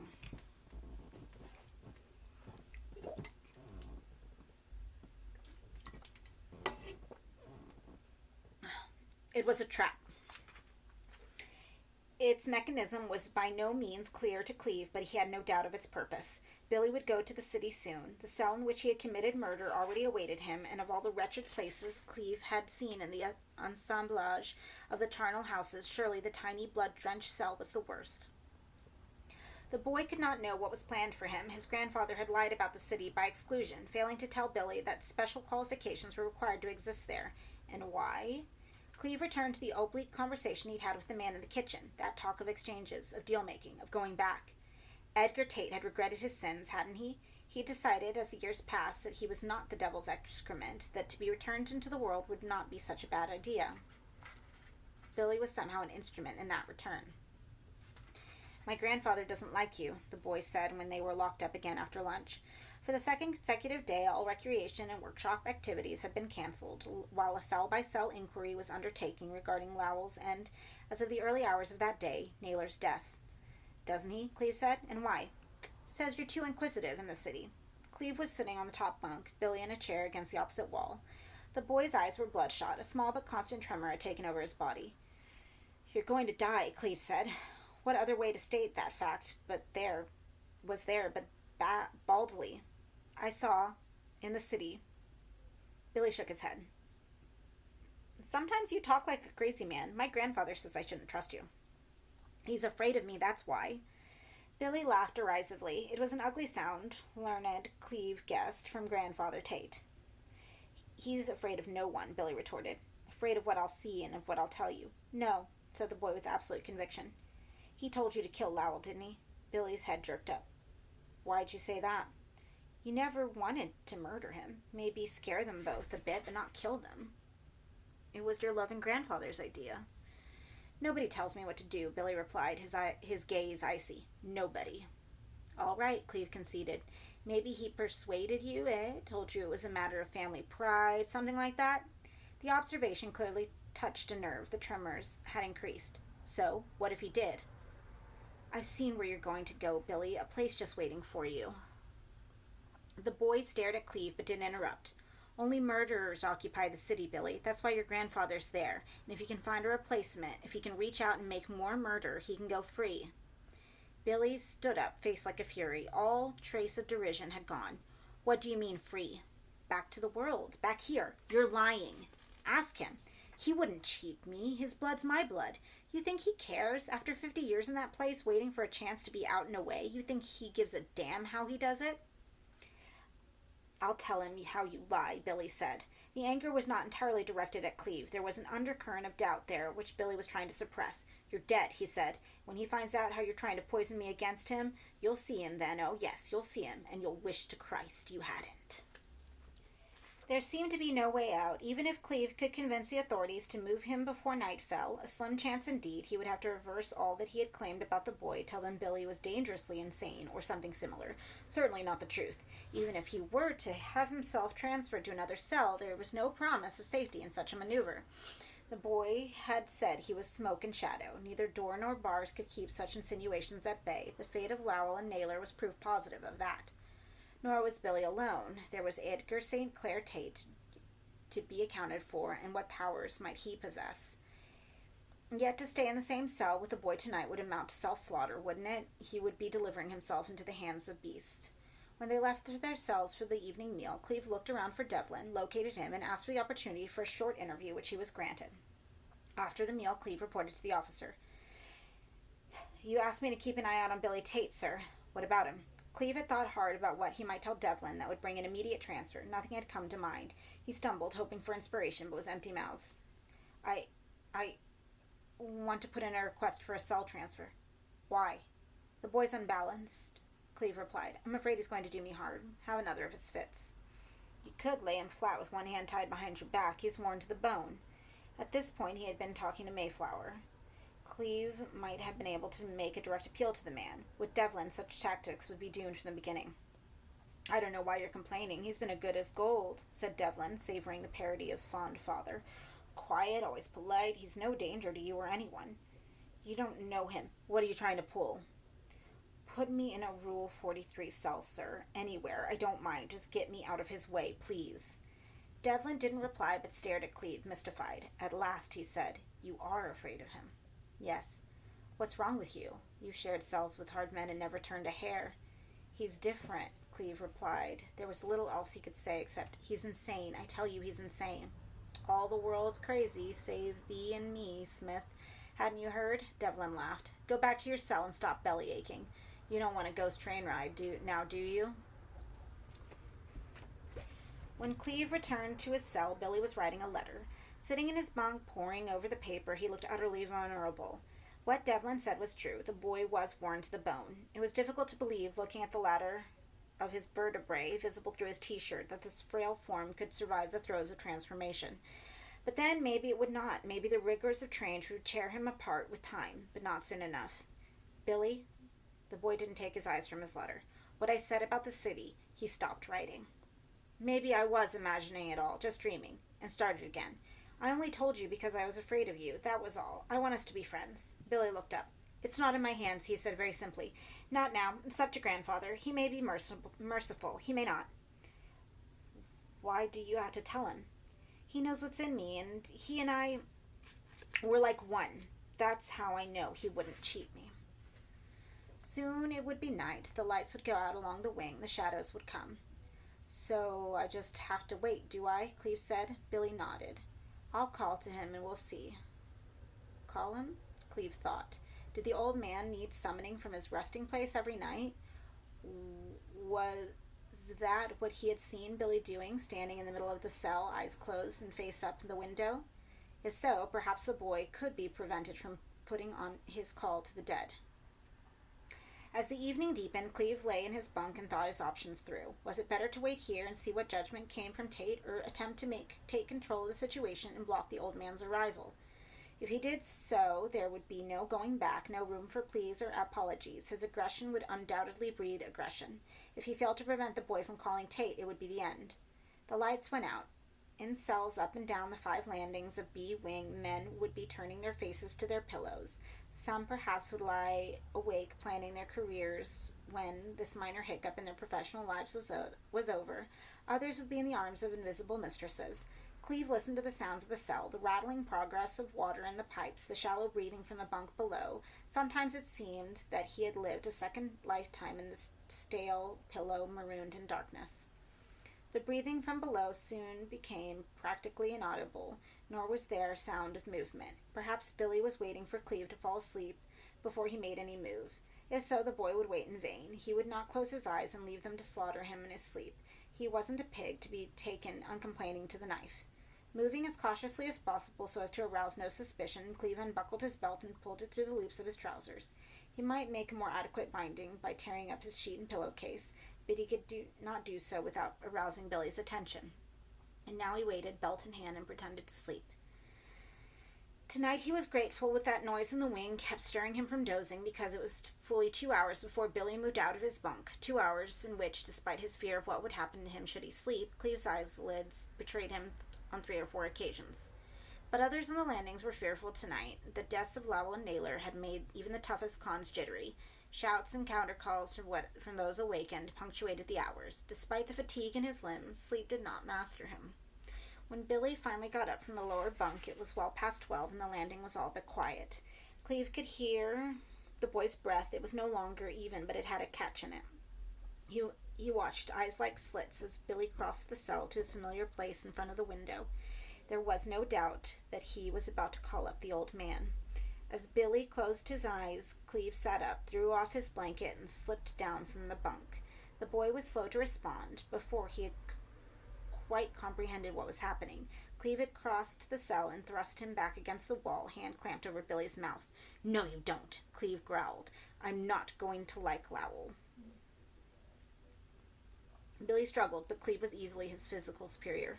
"He's not going to come tonight," Cleve said, staring into the boy's wide eyes, "because you're not going to call him." Billy fought more violently to be free, biting hard against his captor's palm. Cleve instinctively removed his hand, and in 2 strides the boy was at the window, reaching up. In his throat a strange half-song, in his face sudden and inexplicable tears. Cleve dragged him away. "Shut your noise up," he snapped, but the boy continued to make the sound. Cleve hit him, open-handed, but hand across the face. "Shut up," he said. Still the boy refused to cease his singing. Now the music had taken on another rhythm. Again Cleve hit him, and again. But the assault failed to silence. Shifting in its chiaroscuro, the shadows were moving. Panic took Cleve. Without warning, he made a fist and punched the boy hard in the stomach. As Billy doubled up, an uppercut caught his jaw. It drove his head back against the wall, his skull connecting to the brick. Billy's legs gave and he collapsed. As a featherweight, Cleve had once thought, and it was true. 2 good punches and the boy was laid out cold. Cleve glanced around the cell. The movement in the shadows had been arrested. They trembled, though, like greyhounds awaiting release. Hard hammering, he carried Billy back to his bunk and laid him down. There was no sign of consciousness returning. The boy lay limply on the mattress while Cleve tore up his sheet and gagged him, thrusting a ball of fabric into the boy's mouth to prevent him from making a sound behind his gag. He then proceeded to tie Billy to the bunk using both of his belt and the boy supplemented with further makeshift bindings of torn sheets. It took several minutes to finish the job. As Cleve was lashing the boy's legs together, Billy began to stir. His eyes flickered open, full of puzzlement. Then, realizing his situation, he began to thrash his head from side to side. There was little else that he could do to signal his protest. "No, Billy," Cleve murmured to him, throwing a blanket across his bound body to keep the fact from any guard who might look through the peephole before morning. Tonight you don't bring him. Everything I said was true, boy. He wants out, and he's using you to escape. Cleve took hold of Billy's head, fingers pressed against his cheek. He's not your friend. I am. Always have been. Billy tried to shake his head from Cleve's grip, but couldn't. Don't waste your energy, Cleve advised. It's going to be a long night. He left the boy on the bunk, crossed the cell to the wall, and slid down it to sit on his haunches and watch. He would stay awake until dawn, and then when there was some light to think, he'd work out his next move. For now, he was content that his crude tactics had worked. The boy had stopped trying to fight. He had clearly realized the bonds were too expertly tied to be loosened. A kind of calm descended on the cell. Cleve sitting in the patch of light that fell through the window, the boy lying in the gloom of the lower bunks, breathing steadily through his nostrils. Cleve glanced his watch. It was 12:54. When was morning? He didn't know. 5 hours at least. He put his head back and stared at the light. It mesmerized him. The minutes ticked by slowly but steadily, and the light did not change. Sometimes a guard would advance along the landing, and Billy, hearing the footsteps, would begin his struggling afresh, but nobody looked into the cell. The two prisoners were left to their thoughts, Cleve to wonder if there had ever come a time when he would be free of the shadow behind him, Billy to think whatever thoughts came bound to monsters. And still the dead of night minutes went, minutes that crept across the mind like dutiful schoolchildren, one upon the heels of the next, and after 60 had passed the sum was called an hour. And dawn was closer by that span, wasn't it? But then so was death, and so presumably the end of the world, that glorious last trump of which the bishop had spoken so fondly, when the dead man under the lawn outside would rise as fresh as yesterday's bread and go out to meet their Maker. And sitting there against the wall, listening to Billy's inhalations and exhalations, and watching the light in the glass and through the glass, Cleve knew without doubt that even if he escaped this trap, it was only a temporary respite, for the long night, in minutes its hours, were a forecast of a longer vigil. He almost despaired then, felt his soul sink into a hole from which there seemed to be no hope of retrieval. Here was the real world. He wept. Not joy, not light, not looking forward, only his waiting in ignorance, without hope, even in fear, for fear came only to those with dreams to lose. The hole was deep and dim. He peered up out of it in the light through the window, and his thoughts became one wretched round. He forgot the bunk and the boy lying there. He forgot the numbness that had overtaken his legs. He might, given time, have forgotten even the simple act of taking breath, but for the smell of urine that pricked him from his fugue. He looked toward the bunk. The boy was voiding his bladder, but the act was simply a symptom of something else altogether. Beneath the blanket, Billy's body was moving in a dozen ways that his bonds should have prevented. It took Cleve a few moments to shake off lethargy and seconds more to realize what was happening. Billy was changing. Cleve tried to stand upright, but his lower limbs were dead from sitting so long. He almost fell forward across the cell and only prevented himself by throwing out an arm to grasp the chair. His eyes were glued to the gloom of the lower bunk. The movements were increasing in scale and complexity. The blanket was pitched off. Beneath it, Billy's body was already beyond recognition, the same terrible procedure as he had seen before, but in reverse. Matter gathering in buzzing clouds about the body and congealing into atrocious forms, limbs and organs summoned from the ineffable, teeth shaping themselves like needles and plunging into place into a head grown large and swelling still. He begged for Billy to stop, but with every drawn breath there was less humanity to appeal to. The strength the boy had lacked was granted to the beast. It had already broken almost all the constraints, and now, as Cleve watched, it struggled free at last and rolled off the bunk into the floor of the cell. Cleve backed off toward the door, his eyes scanning Billy's mutated form. He remembered his mother's horror at earwigs and saw something of that insect in this anatomy, the way it bent its shiny back upon itself, exposing the paddling intricacies that lined its abdomen. Elsewhere, no analogy offered a hold on the sight. Its head was rife with tongues that licked its eyes clean in place of lids and ran back and forth across its teeth, wetting and re-wetting them constantly. From seeping holes along its flanks came a sewer stench.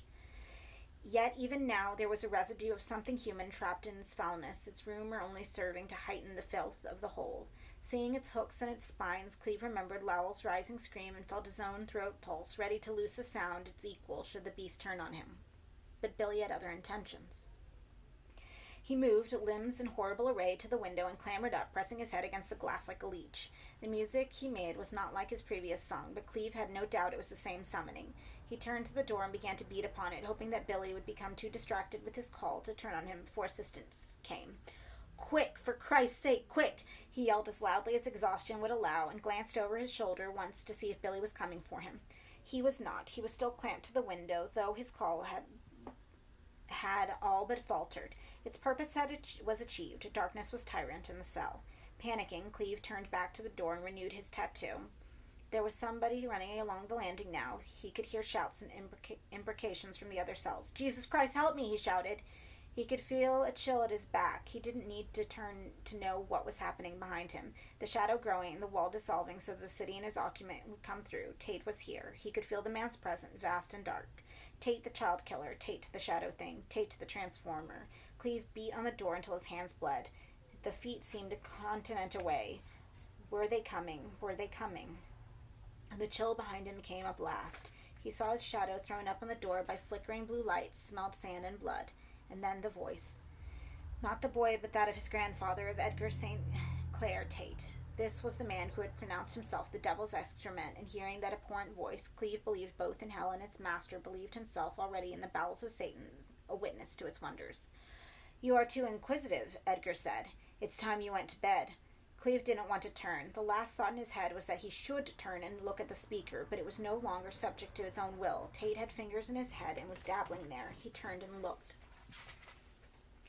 The hanged man was in the cell. He was not that beast Cleve had half seen, the face of pulp and eggs. He was here in the flesh, dressed for another age, and not without charm. His face was well made, his brow wide, his eyes unflinching. He still wore his wedding ring on the hand that stroked Billy's bowed head like that of a pet dog. "Time to die, Mr. Smith," he said. On the landing outside, Cleve heard Devlin shouting. He had no breath left to answer with, but he heard keys in the lock, or was that some illusion his mind had made to placate his panic? The tiny cell was full of wind. It threw over the chair and table and lifted the sheets into the air like childhood ghosts, and now it took Tate and the boy with him, sucked them back into the receding perspectives of the city. "Come on now," Tate demanded, his face corrupting. "We need you, body and soul. Come with us, Mr. Smith. We won't be denied." "No!" Cleve yelled back at his tormentor. The suction was plucking at his fingers, at his eyeballs. "I won't." Behind him, the door was rattling. "I won't, you hear?" Suddenly, the door was thrust open and threw him forward into the vortex of fog and dust that was sucking Tate and his grandchild away. He almost went with them, but for a hand that grabbed at his shirt and dragged him back from the brink, even as consciousness gave itself up. Somewhere far away, Devlin began to laugh like a hyena. He'd lost his mind, Cleve decided, and the image his darkening thoughts evoked was one of the contents of Devlin's brain escaping through his mouth like a flock of flying dogs. He awoke in dreams and in the city. He awoke remembering his last conscious moments, Devlin's hysteria, the hand arresting his fall as the two figures were sucked away in front of him. He had followed them, it seemed, unable to prevent his comatose mind from retreating the familiar route to the murderer's metropolis. But Tate had not won yet. He was still only dreaming his presence here. His corporeal self was still in Pentonville. His dislocation from it informed his every step. He listened to the wind. It was as eloquent as ever, but the voices coming and going with each gritty gust. But never, even when the wind died to a whisper, disappearing entirely. As he listened, he heard a shout. In this mute city, the sound had a shock. It startled rats from their nests and birds up from some secluded plaza. Curious, he pursued the sound, whose echoes were almost traced on the air. As he hurried down the empty streets, he heard further raised voices, and now men and women were appearing at the doors and windows of their cells. So many faces, and nothing in common between one and the next, to confirm the hopes of the physiognomist. Murder had many faces as it had occurrences. The only common quality was one of wretchedness, of minds despairing after an age at the sight of their crime. He glanced at them as he went, sufficiently distracted by their looks not to notice where the shout was leading him, until he found himself once more in the ghetto to which he had been led by the child. Now he'd rounded a corner, and at the end of the cul-de-sac he'd seen from his previous visit here, the wall, the window, the bloody chamber beyond, he saw Billy writhing in the sand at Tate's feet. The boy was half himself and half the beast that he had become in front of Cleve's eyes. The better part was convulsing in its attempt to climb free of the other, but without success. In one moment the boy's body would surface, white and frail, only to be subsumed the next into the flux of transformation. Was that an arm forming and being snatched away again before it could gain fingers? Was that a face pressed from the house of tongues that was the beast head? The sight defied analysis. As soon as Cleve fixed upon some recognizable feature, it was drowned again. Edgar Tate looked up from the struggle in front of him and bared his teeth at Cleve. It was a display a shark might have envied. He doubted me, Mr. Smith, the monster said, and came looking for his cell. A mouth appeared from the patchwork of the sand and gave out a sharp cry full of pain and terror. Now he wants to be away from me, Tate said. You sowed the doubt. He must suffer the consequences. He pointed a trembling finger at Cleve, and the act of pointing the limb transformed flesh, becoming bruised leather. You came where you were not wanted, and look at the agonies you brought. Tate kicked the thing at his feet. It rolled over on its back, vomiting. He needs me, Tate said. Don't you have the sense to see that? Without me, he's lost. Cleve didn't reply to the hanged man, but instead addressed the beast on the sand. Billy, he said, calling the boy out of the flux. Lost, Tate said. Billy, Cleve repeated. Listen to me. He won't go back now, Tate said. You're just dreaming this, but he's here in the flesh. Billy, Cleve persevered. Do you hear me? It's me. It's Cleve. The boy seemed to pause in his gyrations for an instant, as if hearing the appeal. Cleve and Bill said Billy's name again and again. It was one of the first skills the human child learned, to call itself something. If anything could reach the boy, it was surely his own name. Billy. Billy. At the repeated word, the body rolled itself over. Tate seemed to have become uneasy. The confidence he'd displayed was now silenced. His body was darkening, the head becoming bulbous. Cleve tried to keep his eyes off the subtle distortions of Edgar's anatomy and concentrate on winning Billy back. The repetition of the name was paying dividends. The beast was being subdued.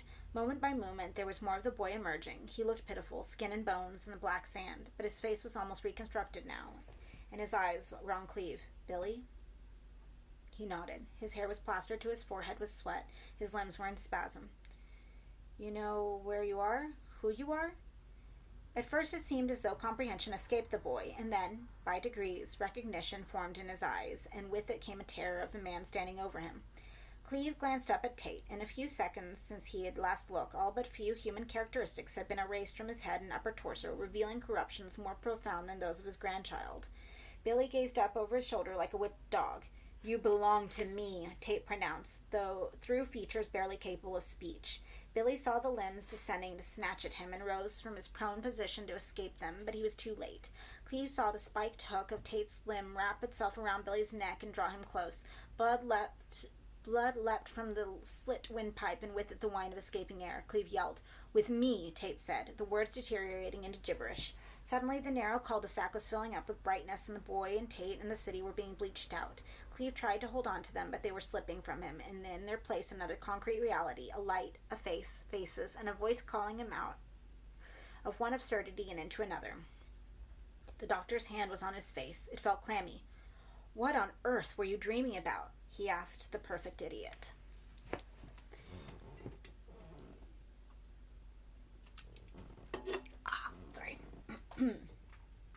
Billy had gone. Of all the mysteries that the governor and Devlin and the other guards who had stepped into cell B320 that night had to face, the total disappearance of William Tate from an unbreached cell was the most perplexing. Of the vision that had set Devlin giggling like a loon, nothing was said. Easier to believe in some collective delusion than that they'd seen some objective reality. When Cleve attempted to articulate the events of that night, and of the many nights previous to that, his monologue, interrupted often by his tears and silences, was met with feigned understanding and sideways glances. He told the story over several times, however, despite their condescension, and they, looking no doubt for a clue among his lunatic fables as to the reality of Billy Tate's Houdini act, attended every word. When they found nothing among his tales to advance their investigations, they began to lose their tempers with him. Consolation was replaced with threats. They demanded, voices louder each time they asked the question, where Billy had gone. Cleve answered the only way he knew how. To the city, he told them. He's a murderer, you see. And his body, the governor said, where do you suppose his body is? Cleve didn't know and said so. It wasn't until much later, 4 full days later, in fact, that he was standing by the window, watching the gardening detail bearing his spring's plantings crossed between wings, that he remembered the lawn. He found Mayflower, who had been returned to B-Wing in lieu of Devlin, and told the officer the thought that had come to him. He's in the grave, he said. He's with his grandfather, smoke and shadow. They dug up the coffin by cover of night, an elaborate shield of poles and tarpaulins erected to keep proceedings from prying eyes, and lamps bright as day, but not so warm, trained on the labors of the men, volunteered as an exhumation party. Cleve's answer to the riddle of Tate's disappearance had met with almost universal bafflement, but no explanation, however absurd, was being overlooked in a mystery so irretractable.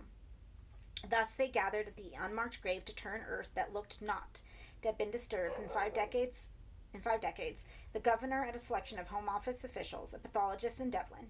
One of the doctors, believing that Cleve's morbid delusion could be best countered if he viewed the contents of the coffin and saw his error in his own eyes, convinced the governor that Cleve should also be numbered among the spectators. There was little in the confines of Edgar St. Clair Tate's coffin that Cleve had not seen before. The corpse of the murderer, returned here, a smoke perhaps, neither quite beast nor quite human, and preserved as the bishop had promised, was as undecayed as the day of his execution, shared the coffin with Billy Tate, who lay naked as a babe in his grandfather's embrace. Edgar's corrupted limb was still wound around Billy's neck, and the walls of the coffin were dark with congealed blood, but Billy's face was not besmirched. "He looks like a doll," one of the doctors observed.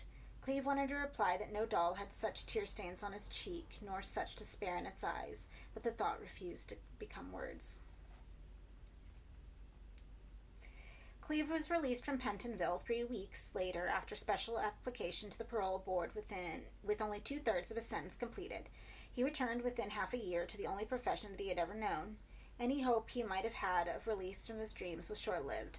The place was still with him, neither so focused nor so easily traversed now that Billy, whose mind had opened that door, was gone, but still a potent terror, the lingering presence of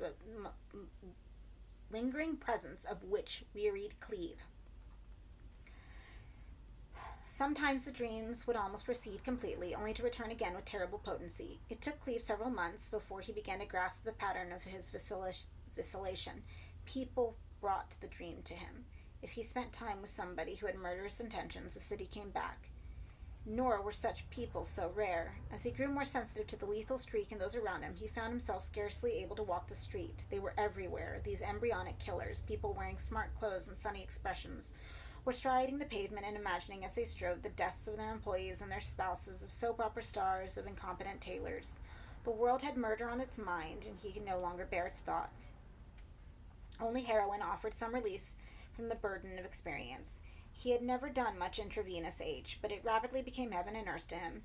It was an expensive addiction, however, and one of his increasingly truncated circle of professional contacts could scarcely hope to finance.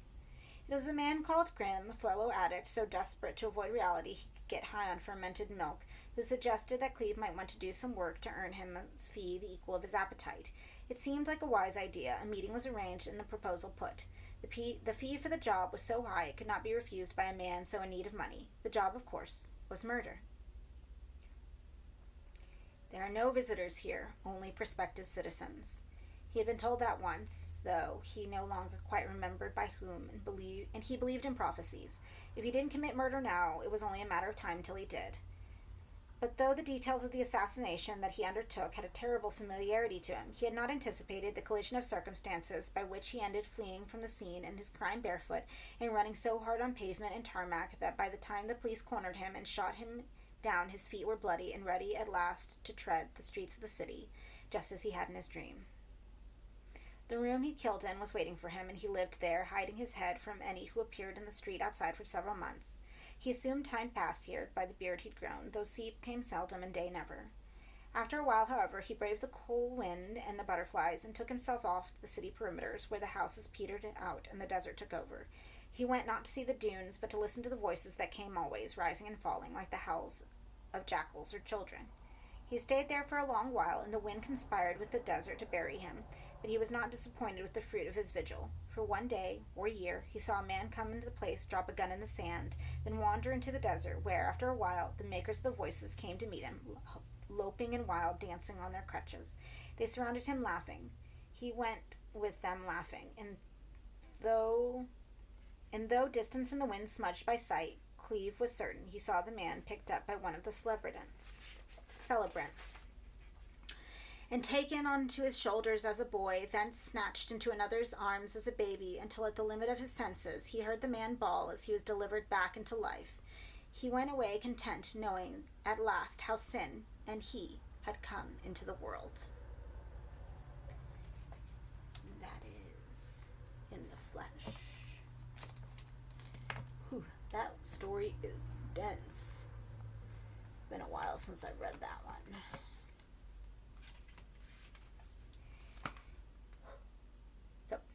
Next week is The Forbidden, which is exciting because that is what Candyman is based on. So, if you're a fan of Candyman, tune in. I'm super excited for the new movie. Should be in a few months.